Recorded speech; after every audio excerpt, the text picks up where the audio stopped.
Bonjour à tous. Alors, je suis particulièrement heureuse d'être avec vous ici. Assez impressionnée, en fait, que l'Assemblée nationale, tout d'un coup, se soit transformée grâce à vous. Je reviens des rencontres économiques d'Aix, où j'ai passé plus de 24 heures à rencontrer des économistes, des dirigeants français, que ce soit dans la tech ou dans d'autres domaines, et vous pouvez imaginer à quel point on a parlé d'intelligence artificielle.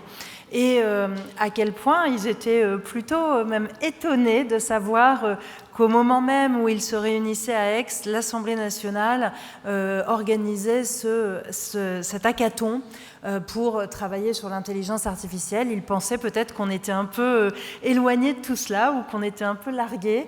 Et en fait, je vois grâce à vous, grâce au service de l'Assemblée nationale, que ça n'est pas le cas. Alors pourquoi ce hackathon ? Parce que, et vraiment je voudrais vous remercier d'y avoir tous participé, parce que c'est un enjeu démocratique majeur. Ici, l'Assemblée nationale, nous fabriquons la loi, nous contrôlons l'action du gouvernement et nous sommes également à l'écoute des citoyens qui nous interpellent à travers des pétitions qui sont déposées sur le site de l'Assemblée nationale. Nous avons beaucoup de travaux qui sont menés par les parlementaires, beaucoup de missions d'information, beaucoup de rapports d'activité, beaucoup de données absolument fondamentales, passionnantes et qui font vivre au quotidien la démocratie dans notre pays. Et tout cela, c'est un trésor, c'est un bien extrêmement précieux. Mais aujourd'hui, avec les enjeux des nouvelles technologies et de l'intelligence artificielle notamment, il ne faudrait pas que l'Assemblée nationale soit finalement en retard sur les évolutions qui sont les nôtres aujourd'hui. Il ne faudrait pas non plus que l'Assemblée nationale soit en décalage avec nos concitoyens et il ne faudrait pas que l'Assemblée nationale, notre démocratie, soit fragilisée par ces outils. Et on a évidemment identifié un certain nombre de fragilités qui pourraient apparaître du fait de l'apparition de ces nouvelles technologies et des fragilités qui pourraient avoir une influence sur le débat démocratique, voire l'interférer de façon extrêmement préoccupante. D'où la raison de ce hackathon. Parce que tout seul, nous ne pouvons pas faire face et nous avions besoin de vous. Alors, comme vous le savez, nos services se sont préoccupés depuis longtemps sur ces questions. Des parlementaires ont travaillé sur ces sujets. Nous avons ici à l'Assemblée nationale des parlementaires, donc Nicolas Bonnet, Denis Massiglia, qui ont en fait un constat sans appel pour nous dire qu'il y avait un large usage dès aujourd'hui de l'intelligence artificielle sur des pans d'activité variés et avec des attentes très élevées.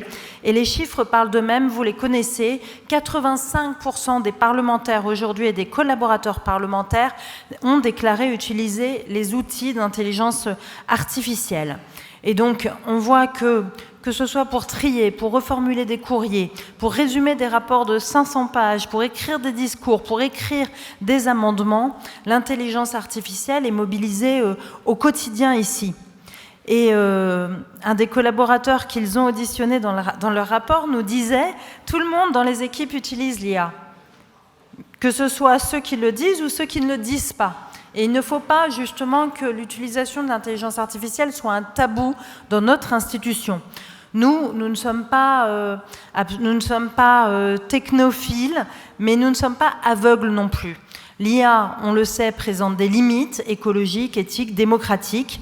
Le recours massif à des solutions externes et étrangères, comme je vous le disais, pose des questions cruciales, celle de la protection des données, celle de la souveraineté et celle des questions d'ingérence. Nous avons aussi, nous sommes extrêmement vigilants, des craintes par rapport aux questions d'obstruction parlementaire, puisqu'on sait que l'utilisation massive de l'IA pourrait industrialiser la rédaction automatique et massive d'amendements. Donc, face à tous ces défis, notre ligne a été claire, ne pas s'alarmer, mais anticiper, ne pas subir, mais agir. Faire de l'intelligence artificielle notre serviteur. C'est ainsi que l'Assemblée nationale, donc dès 2023, a adapté ses logiciels.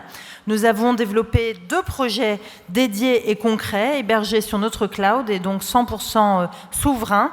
Le premier projet, c'est l'outil VoxIA, qui a été développé en interne et qui agrège plusieurs IA différentes, qui facilitent la rédaction de nos comptes rendus. Le verbatim d'une réunion d'1 heure est ainsi disponible en 1 minute, ce qui nous fait gagner évidemment un temps précieux. Et le second projet, c'est IA Amendement, qui vise à classer et à synthétiser en un clin d'œil des milliers et des milliers d'amendements déposés afin d'alléger le travail de nos fonctionnaires. Enfin, nous avons publié une charte en juillet 2025 d'utilisation des systèmes d'IA qui nous permet d'avoir un cadre éthique et sécurisé. Et donc, je voudrais que l'on remercie les services de l'Assemblée nationale qui ont développé ces outils. Mais pourtant, nous avons constaté que ça n'était pas suffisant et qu'il fallait que nous allions plus loin, plus fort. Et donc, il nous a paru indispensable de réunir les acteurs de cette révolution pour qu'on pense ensemble, collectivement, aux missions du Parlement à l'ère de ce nouvel outil. Et à cet égard, je dois vous dire que les chiffres sont impressionnants, puisque hier, vous étiez près de 350 à participer à ce hackathon. Aujourd'hui, 250.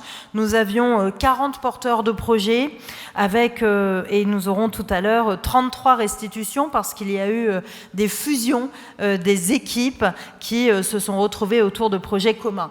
Je voudrais aussi vous signaler qu'il y avait des très jeunes parmi nous, puisque nous avions 3 jeunes codeurs qui sont mineurs et qui sont venus grâce à l'autorisation de leurs parents, que nous avons eu 20 conférences organisées à destination de tout public, et pour une fois, et ça c'est la magie de ce hackathon, la moitié de ces conférences étaient animées par des personnels de l'Assemblée nationale, ce qu'ils ne font jamais.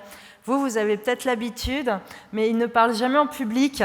C'est du personnel qui préfère rester dans l'ombre en laissant les politiques sur l'estrade. Et grâce à ce hackathon et grâce à ce défi de l'intelligence artificielle au service de la démocratie, ils se sont mis plus en avant pour animer ces conférences et pour organiser tout ce hackathon. Alors l'idée, c'est que évidemment vous fassiez des restitutions à présent de tout le travail que vous avez fait, mais il ne faut surtout pas que ça s'arrête là, parce qu'on a besoin de continuer à travailler ensemble, on a besoin de construire ensemble, parce que, à nouveau, et j'insiste vraiment là-dessus, c'est une question démocratique qui se joue ici à l'Assemblée nationale aujourd'hui et demain. Et donc le site internet qui a été créé pour cette occasion, donc le Hackathon Assemblée nationale 2026 que vous voyez ici, ne va évidemment pas fermer aujourd'hui. Il va pouvoir continuer et faire vivre vos projets pour que l'on puisse, demain, pouvoir les utiliser dans la vraie vie et nous permettre d'améliorer notre travail parlementaire. Alors, pour cela et pour tout votre travail, je voudrais vraiment vous remercier parce que, en fait, nous ne pouvons pas agir seuls, nous, les politiques. Et puis, nous avons besoin de créer ensemble une société où tout le monde s'engage, où tout le monde se sent concerné, où tout le monde se dit qu'il peut agir et apporter une pierre à l'édifice et à la construction d'un avenir meilleur et d'un pays qui, grâce à ces nouvelles technologies, pourra mieux construire sa loi, mieux construire sa démocratie. Et donc, vraiment, je voudrais vous remercier infiniment parce que je sais ce que ça vous coûte d'être ici, même si le cadre est magnifique. C'est cette galerie Les Fêtes de l'Hôtel de la C. Vous y consacrez votre week-end, vous y consacrez vos soirées, vos nuits parfois. Et donc, merci d'avoir consacré votre temps, votre intelligence, votre créativité, votre inventivité, votre agilité au service de la démocratie, au service de l'Assemblée nationale et donc au service de notre République. Merci à tous et hâte de voir vos résultats.